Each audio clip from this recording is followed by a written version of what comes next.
Mongolians call him Almas. Russians, Almastay. Others know him as the Wild Man. He's not as famous as Bigfoot or the Yeti, but he may be something they're not. A living, breathing Neanderthal. Is it possible that Paleolithic people still walk this planet? Some Almas seekers are trekking to the ends of the earth in search of an Almas hide or a hair. Have you got an Almas skin here?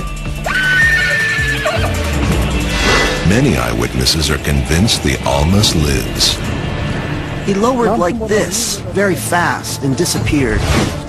I can't say that I felt any animosity from him. If it's not found soon, it could die out. Yet, top anthropologists are skeptical of its existence. I don't think people are going to find a walking, living, breathing Neanderthal.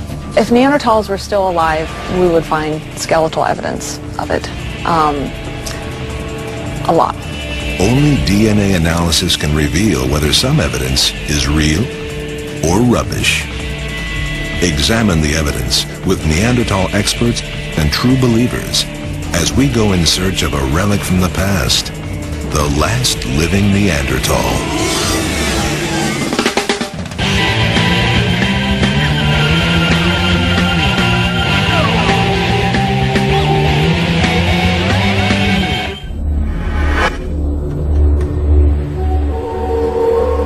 The mountains of western Mongolia and Russia's Caucasus may be home to a relic unlike any other.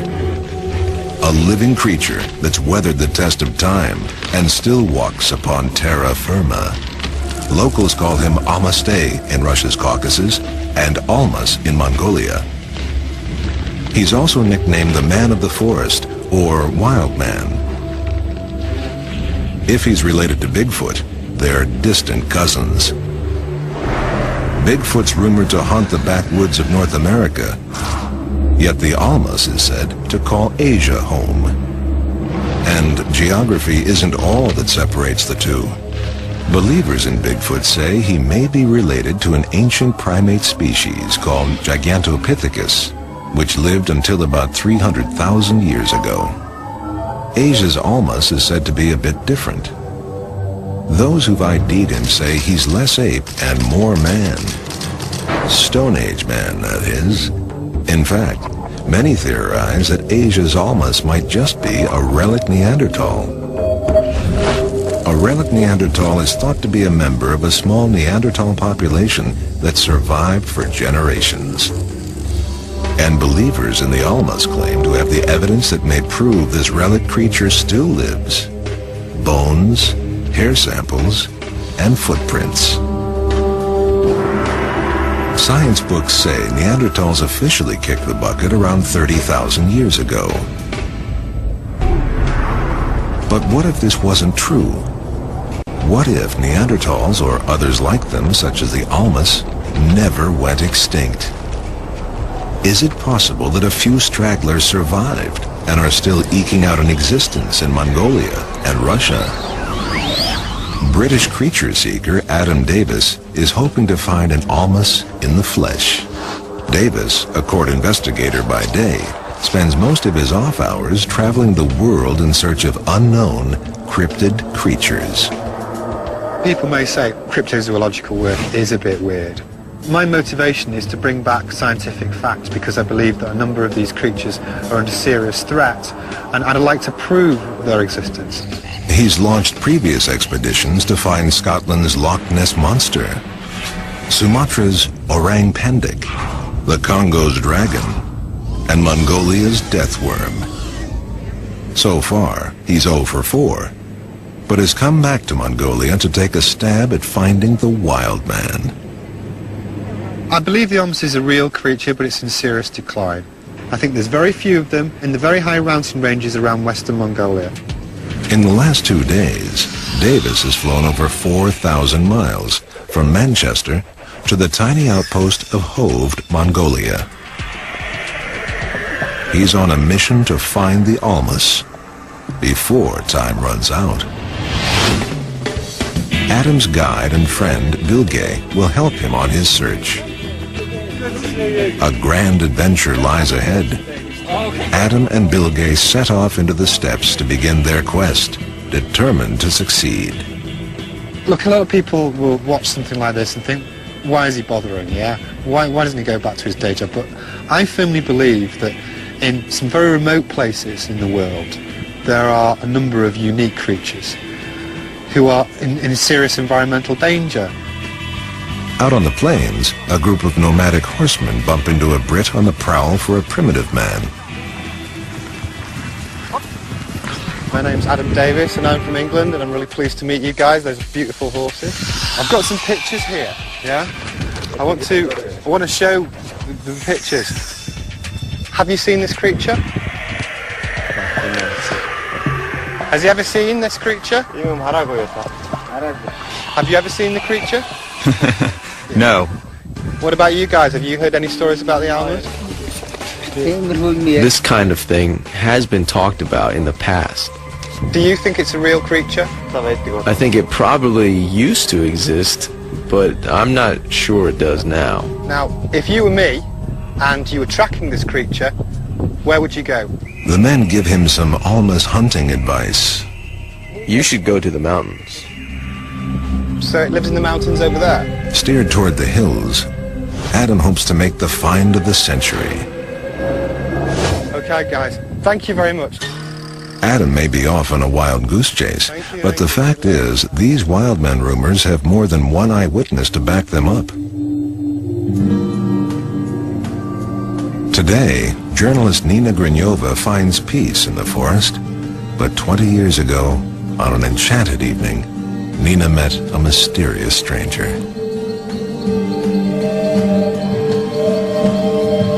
In 1980, an 18-year-old Nina and a group of friends traveled to Russia's Pamir Mountains in search of a living wild man. We traveled to the area where it was thought this creature was living, the snowman, or a relict hominoid. But amongst ourselves, we called him Gosha.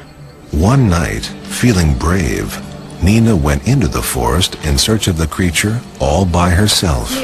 All of a sudden, to the left of me, I heard someone banging two stones together. It was believed that it was the way Gosha played around. I turned around. He was standing and staring at me. The face had typical Neanderthal features, like a prehistoric man. He wasn't the teen heartthrob, but Nina was awestruck. I can't say that I felt any animosity from him, but all my feelings just atrophied. Next, Nina thought she'd draw him in closer, using what she believed would be the ultimate Almas attractor. We were looking into each other's eyes, and then, for some reason, I took this squeaky toy out of my pocket. I heard of hunters trying to attract ducks, so I thought these sounds might be familiar to him, and they would attract him. Sadly, her instincts were off. I instinctively squeezed it, and that's when he turned around and headed down the hill. Nina was left behind, with nothing but a squeaky toy, and her heart overflowing with emotion. So many years passed, but I still have these very strong feelings. I get so nostalgic. I dream about the Pamir Mountains. I dream about Gosha. So much for the close encounter. As every investigator knows, eyewitness testimony can be unreliable. What we need is physical evidence. And there's one place we may be able to find it. Moscow, Russia. Igor Bortsev is convinced that wild men still roam the planet. He's spent over 30 years of his life trying to find Asia's Almas. I'm convinced that hairy primates exist, and I want to prove that they exist. Igor calls himself a hominologist, meaning he studies hairy bipedal primates that are human-like, but not human. It started out as a hobby, but now it's his profession. Each day, he heads to work at one of Moscow's little-known secrets, Igor's very own Institute of Hominology. Here, Igor and an office staff of 3 put out books, a newsletter, and a website. Igor's expeditions to find the Almas all start here. It is possible that Almaty is a relic Neanderthals. Igor's office is packed with souvenirs from past expeditions, and footprints and hair samples. We have found them in Pomeranian Mountain during the expeditions. We have found one nest of them, of hominoids. There are 3 samples here. It would be nice to study them, to make a DNA analysis of these samples. Igor has quite a collection. I have found a very nice sample of excrement. But scat aside, Igor's been holding on to vital evidence that might solve one of the greatest Alma's mysteries of all. Could Neanderthals still be walking this planet and even interbreeding with us?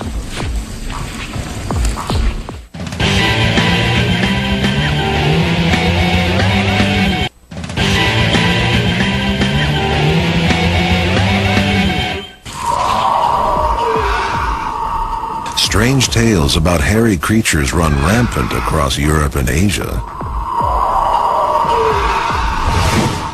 In Europe, images of wild men called woodwoses appear on medieval crests and manuscripts. Further into Asia, legends about other hairy creatures emerge. In Nepal, locals speak of a beast called the Yeti. This mysterious snowman caught the attention of Sir Edmund Hillary, one of history's most famous mountaineers. Hey, Timbo! Ah! Oh, what's that? Yeti. Yeti. Yeti. Aha. In 1953, Hillary and Tenzing Norgay were the first to summit Nepal's Mount Everest. And on their way to the top, they spotted large footprints in the snow. Years later, in 1962, Hillary returned to the Himalayas in search of the Yeti. His team found a purported Yeti scalp, but soon learned their find was a fake. The Yeti scalp turned out not to be from a Yeti, but a goat. Another creature called the Yeren is said to stalk China's Hubei province. Chinese scientists have been hot on the Yeren's trail since the 1950s, but have yet to find one in the flesh. Nepal's Yeti and China's Yeren are hardly alone. America's got Bigfoot, Australia's got the Yowie, and Sumatra's got the orang pendek. All are thought to be more ape than man, but the Almas is a wild man with a difference. He's supposed to be a bit more human than ape, and more like our cousin the Neanderthal, perhaps not extinct after all. So, exactly what do we know about Neanderthals? The first skeleton was unearthed in Germany's Neander Valley in 1856. The skeleton belonged to an extinct species of human, which scientists called Homo neanderthalensis, or Neanderthal. Neanderthals, who lived alongside modern humans for about 20,000 years before vanishing, got a bad rap from the start. In 1908, a French paleontologist named Dr. Marceline Boule reconstructed what he thought was a typical Neanderthal skeleton. Boule's completed model influenced the scientific community for decades. New York University's Dr. Todd Disotell, a biological anthropologist, and Dr. Shara Bailey, a physical anthropologist, study the bones and DNA of Neanderthals. Their NYU Human Origins Lab has access to the ultimate Paleolithic prize, Neanderthal DNA. Since 1997, scientists have sequenced DNA from bones found at Neanderthal dig sites around Europe. Todd and Shar know Neanderthals, inside and out. And one of the things they teach their students is how Boole's model was fundamentally flawed. Boole recreated the Neanderthal as sort of this very hairy, ape-like, dim-witted, stooped-over, not even human, just ape man. And I think that sort of stuck with Neanderthals for quite a while. I don't think he did it intentionally. I think he was a product of his times and a product of the fact that the skeleton that he based his reconstruction on was an old man and maybe wasn't representative of all Neanderthals. Boole had got it all wrong. The skeleton he used wasn't a healthy specimen, but an old Neanderthal man riddled with arthritis. Eventually, the model was declared to be inaccurate, but the damage had been done. Even today, being called a Neanderthal is not a term of endearment. Well, it's certainly not a compliment, right? To be called a Neanderthal. You think stupid, you think brutish, you think mean, right? So this is our image of a Neanderthal. Over the last 150 years, scientists have been able to piece together a better picture of Neanderthals and what they really may have been like. Neanderthals were stocky, strong, and well adapted to cold weather. Neanderthals were a very interesting group of humans that lived in Europe all the way to sort of almost to Central Asia during the height of the Ice Ages. They lived in Europe from approximately 200,000 years ago to about 30,000 years ago. But could some Neanderthals have been smart enough to get by and survive to the present age? In Mongolia, stories about the Almas echo from the past and ripple into the present.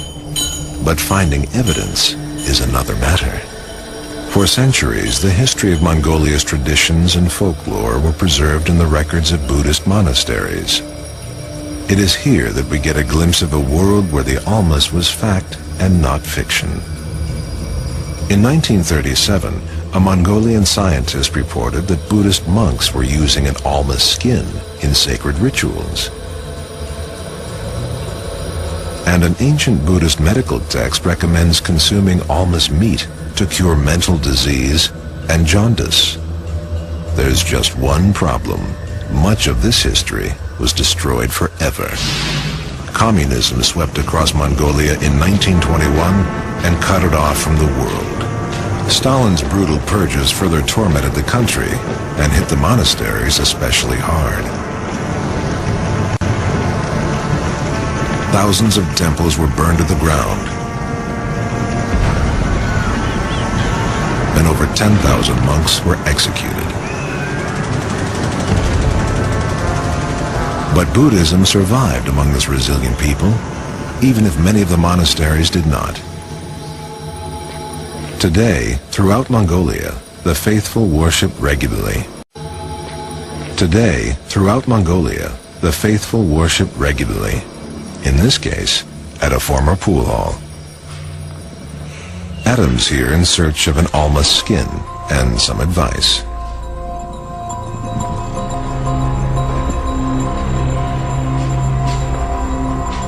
Have you got an Almas skin here? He said no. He said no. If you were going to look for the Almas in Mongolia, where would you go? Well, let's see. I think you should go into the remote, untouched places. Do you know any stories about the Almas? My relative saw it and said it was hairy and very big. Obviously there's been a lot of talk about an Almas skin, but I'd love to have that bit. I think it was unrealistic to expect to just walk in here and find it hanging on the wall, you know. But you've got to ask, because if you don't ask, you don't get. Adam may not have located an Almas skin, but has found the next best thing. A local eyewitness. Adam and Bill Gay seek out the monk's relative, an elder named Ulzi. A well-respected hunter and herder, Ulzi swears he's crossed paths with an Almas. Ulzi takes Adam and Bill Gay back to the scene of his sighting. The story goes, Woolsey was driving through the remote area when suddenly he spotted a strange, hairy creature on the side of the road. Startled, it ran in front of the car and disappeared into the rocks, leaving only footprints behind. At the scene, Adam is struck by what looks to be the perfect Almas habitat. Amazing. That is a really good cave, actually. Yeah. This environment has shelter in the caves, water, and food in the marmot and small animals that live around here. So it's perfect Almas territory, and if they do exist, this is exactly where they'd live. Woolsey takes the boys to the exact spot where he claims he saw the Almas. Was it standing like an animal or standing like a man? He was standing just like a person, just like a human in standing position. While he was standing like 2 to 3 seconds, he lowered like this, very fast, and disappeared. Adam starts to cross-examine Woolsey. Did it run like this, yeah? Okay. A little bit down. A little bit lower, yeah? Lower, yeah. So, like this, yeah? Watch this.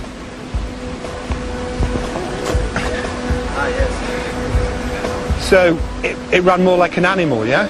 Did the Almas leave any evidence behind him? Yes, footprints. Get those long toes in. Adam asks Woolsey to put pen to paper and draw what he saw. Woolsey sketches out the footprint. Next, he creates a picture of the Almas. Without a doubt, it looked like a human, with hair, and standing on 2 legs. But something is not quite right. Woolsey's Almas seems to be wearing a dress. And its footprint only has 4 toes, which would make it quite an oddity in the primate world. He's never going to be Leonardo da Vinci, is he? These questionable drawings bring out the interrogator in Adam. Yeah, but you told me earlier it had dark hair. You were some distance away. Plenty of the ibex and goats have dark hair, don't they? Why couldn't it be one of those? I am a hunter. I have experience. I can differentiate between animals and humans. Are you telling me the truth, yes or no? Yes, it is a fact. It is real. Thank you. The interrogation was a success and calls for some powdered tobacco called snuff. Here's a bit of snuff. By way of compensation. Sniffing snuff is a Mongolian tradition. I think the interview that Ozzy did with me was really believable. I do this for a living, cross-examination, and I'm looking during my job to see traits that people lie with. Normally when people lie, they raise their pitch and tone, they wave their arms around, and he did none of that. The single thing in that interview is that he's been a hunter all his life, and he was quite clear that the creature stood with an upright back like a man. Could it be Neanderthal man? Well, let's see if we can get some more evidence and try and find out. Adam and his team are back on the trail of the elusive Mongolian Almas. Meanwhile, back at the Institute of Hominology, Igor's been guarding the best piece of physical evidence that could prove the existence of the Almas. And these aren't your everyday skulls in the closet. This may be Zana, this is Huyt, son of Zana. According to Igor, Zana may be a relic Neanderthal, and Quit may be her half-human son.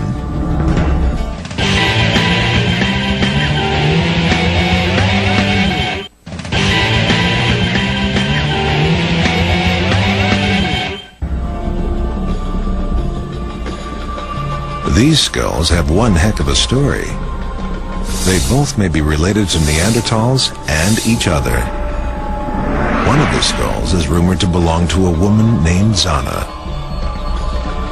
The story of Zana is one of the most famous and hotly debated Almas cases on record.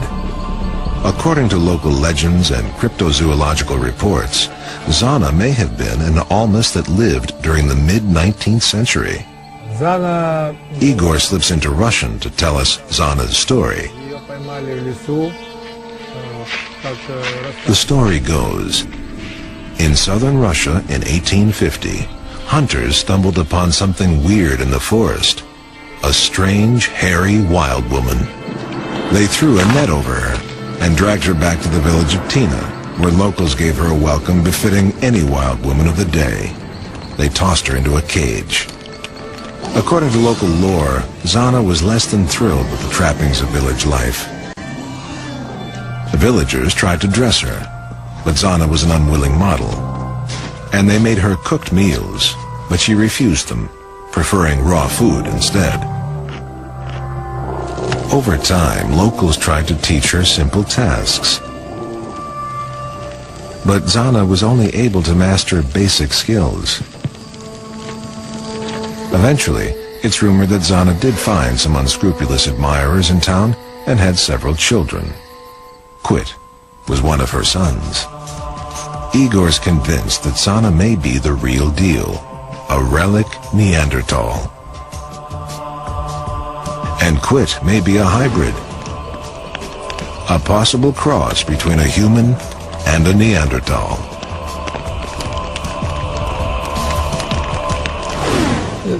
This may be Zana's skull, but maybe not. I don't know. It's necessary to analyze. If Zana was a Neanderthal woman, that means Neanderthals live until now. There may be one way to find out. DNA. DNA can tell us if Zana and Quit are Neanderthal mother and hybrid son. Or if both skulls are simply Homo sapiens and not relics from the past. New York University's Human Origins Lab will solve the mystery. Dr. Todd Dishotel can compare Quit's and Zana's DNA to Neanderthal DNA.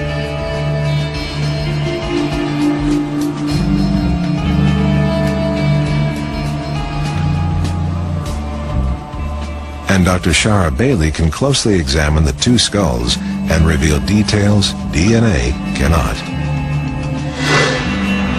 Igor is reluctant to send his fragile skulls on a journey overseas. But he's come up with a plan to get Todd and Shara the information they need. Igor heads to the doctor's office. First up, a CT scan to get Shara 360-degree images of both skulls.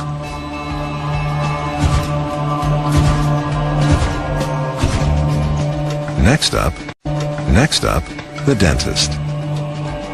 DNA is not only found in bones and blood, but in teeth. Extractions generally call for Novocaine, but these patients don't feel a thing. Once complete, Igor packs up the samples and ships them out.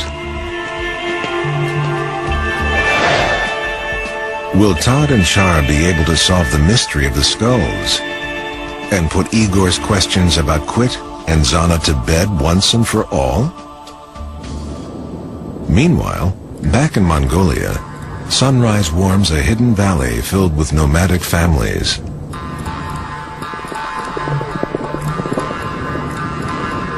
Almas hunter Adam Davis goes house to house, or ger to ger in this case, in search of clues. A foreigner in these remote parts is about as rare as the Almas itself. How would he feel, yeah, if one of these was walking past his ger? I would be surprised. Adam is offered a bowl of warm milky tea at every house he enters. You know, there's only so many dairy products I can eat. Hi. My name's Adam, and I'm from England. Have some English snuff. Try some. Once again, a bit of ceremonial snuff is passed around and seems to get people talking. Why doesn't he believe it's a real animal? Since I haven't seen it, I don't believe in it. Do you think the Almas is a dangerous creature? They're not dangerous. Why? Well, like any animal trying to survive, it's afraid of humans.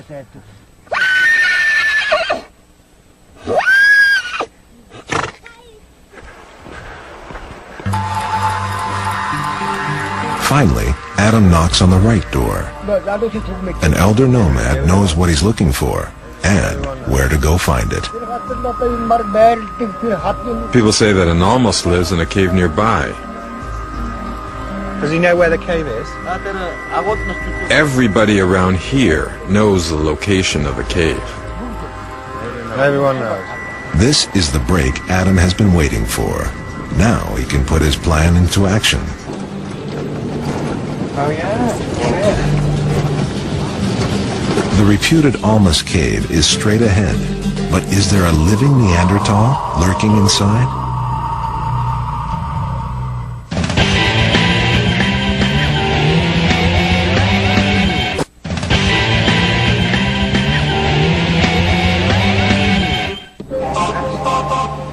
Igor's care package, filled with teeth, CT scans, and hair samples, arrives at NYU's lab not a moment too soon.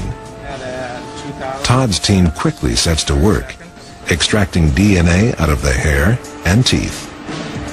DNA is actually often very well preserved in teeth. I mean, teeth are the very hardest part of the body, so if you can get inside a tooth, you're very likely to be able to retrieve the DNA that was initially present during the growth of that tooth. Meanwhile, Shara examines Quit's and Zana's CT scans. Is it possible that Zana could have been part of a relic Neanderthal population that survived up until the 1800s? And could Quit really have been a cross between Neanderthal and human being? If either of these skulls reveal Neanderthal DNA, Igor's made a remarkable discovery. The New York University team wants to uncover the truth, but they're skeptical about Quit's and Zana's Neanderthal origins. Most scientists agree that Neanderthals vanished around 30,000 years ago. But exactly how they disappeared is open to debate and very controversial. Many Neanderthal bones are covered with slash marks.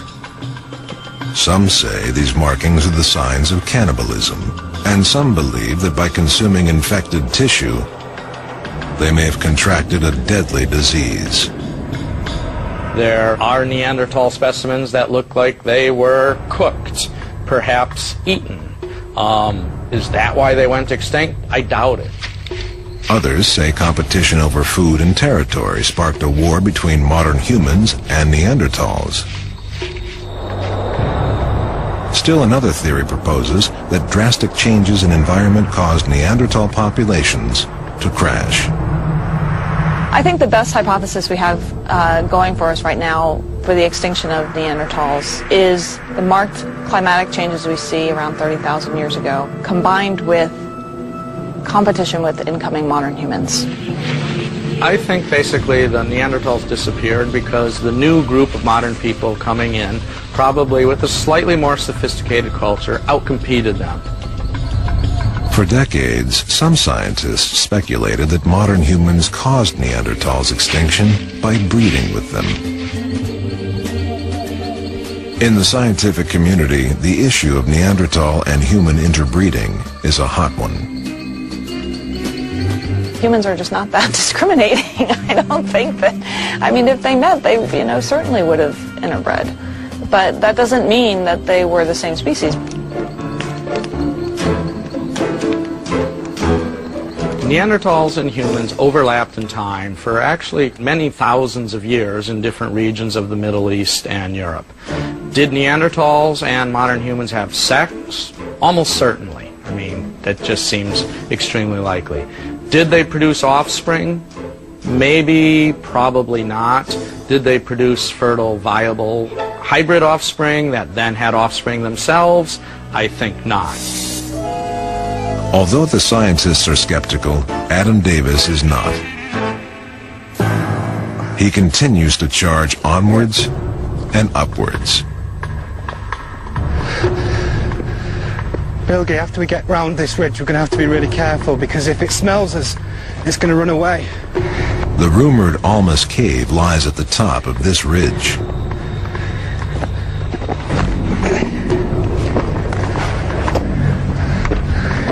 More like a mountain goat than an Almas.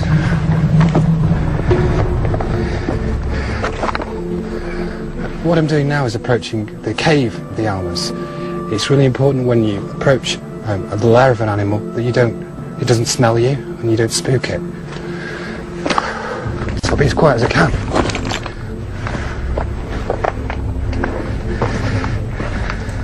This cave might just be home to Adam's Holy Grail, There are plenty of places in here an Almas could hide. Whole family could live here, couldn't they? Yeah. I mean, look down there, you've got that massive hole. Goodness knows where that goes to. Yeah, they could be living up in any of those little caves up there. Yeah. But the thing is, right now, they've definitely heard us approach, so they're not going to come out right now. What we need to do is draw them out, and the best way to do that is by using the raw meat and the motion cameras. Adam puts his plan in motion. You see that eye-shaped ridge there? I think that will provide enough elevation that we can, if we go down low for the stakeout, we'll actually not be able to be viewed from the cave, and from there we'll be able to observe anything coming in and out of the cave. Next, Adam and Bill Gay set up a remote camera trap, hoping to catch an Almas in action. It's set it up over here, yeah? All the people we spoke to said that the Almas was about the height of a man. Yeah. So this is a motion detector. Just give me that thing there, which will stop and start the camera. The camera's on and ready to go, but Adam's work isn't finished. He's counting on the fact the Almas isn't a vegetarian. Okay, I'm putting out raw meat rather than carrots because the locals told me that that's what the Almas likes to eat, so hopefully he'll be hungry, and from my observational post down there I'll be able to see him and take a photograph maybe. Fingers crossed. As night falls, part 2 of Adam's plan is put into effect. It's stakeout time. A few hours have passed, and an Almas has yet to appear, but the night is still young. Like two dedicated detectives, Adam and Bill Gay man their post. But Bill Gay's a bit of a stakeout rookie. How many hours we stay here? Stay here all night. We've got it. Yeah. Do a proper stakeout. Yeah. We've got to sit like this. Be really quiet. Until the sun goes. Not move until sunrise is spot on. The team hunkers down for a serious night of Almas surveillance. For a bit of whiskey? I know. You never say no. Yeah, I never say no. Yeah. And snuff. And snuff. As the stakeout drags on, Adam and Bill Gay ponder life's larger questions, such as Mongolians' meat-eating ways. Tell me the truth. Tell me the truth. What do you think of vegetarians, Bill Gay? It's grass eaters. If an Almas ran across, you'd be fine. Yeah, you'd think, right, my job is done. But if you saw a lettuce blowing across the plain, I think you'd tremble in fear.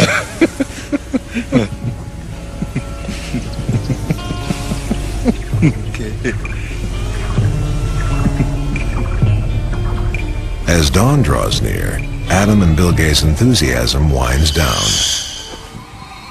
Adam continues to keep watch, but Bill Gay seems to have made other plans with the insides of his eyelids. Will Adam and Bill Gay be able to survive the night and capture a shot of an Almas? Can Todd and Shara uncover the truth behind Zana's and Quit's origins?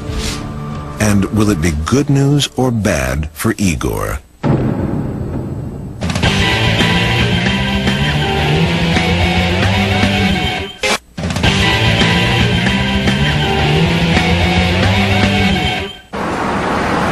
New York City. It's the city of bright lights and big dreams. Igor has traveled all the way to the Big Apple to hear the results from the New York University team face to face and discover if Zana's and Quit's alleged Neanderthal roots are fact or fiction. Could his hopes and dreams be shattered, or will he get the surprise of a lifetime? Come on, Bill Gay. Not straight up. In Mongolia, sunlight rouses Adam and Bill Gay from an uneventful night. Their only hope now lies with the motion camera. I think it's fair to say the stakeout was a bit of a flop. So what we're going to do now is go up to the cave and see if we've got anything on the infrared. Not too optimistic though, I didn't see much movement.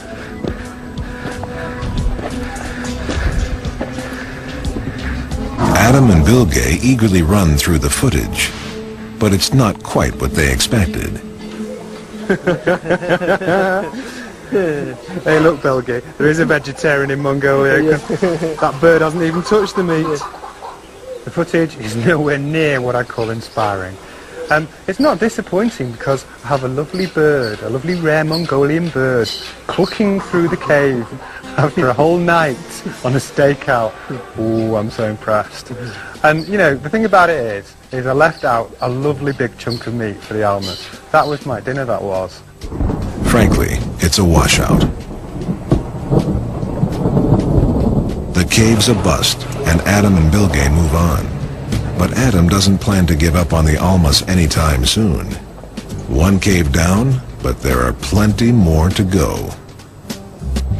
Back at Todd and Shara's New York University lab, the results are in.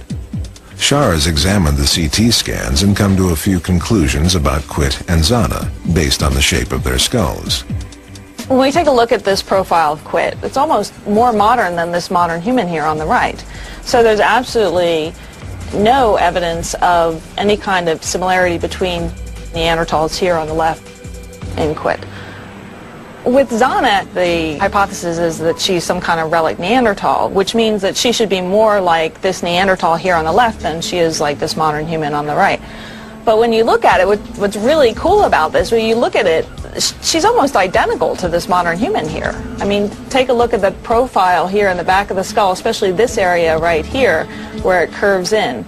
There's no evidence from this profile, this CT scan, that Zana is a relic Neanderthal. But although Zana's skull may be human, there is something strange about her jaw. She's an unusual looking gal, this jutting out here that looks kind of ape-like. What could have possibly caused Zana to both act and look different from others? Based on the skull alone, Shara is only able to speculate. My working hypothesis is that she probably had some kind of syndrome that left her with rather odd facial features and a lowered mental capacity.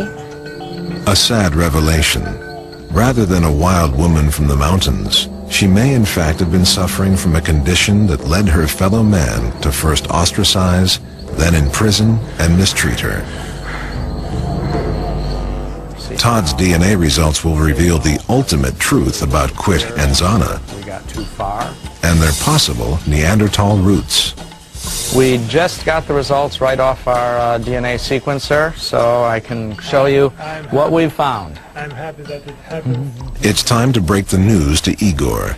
The hair samples were basically completely negative, but all three teeth that we worked with yielded good DNA evidence. The results show that the DNA that we got out of Zana and Quit share the same condition that modern humans have.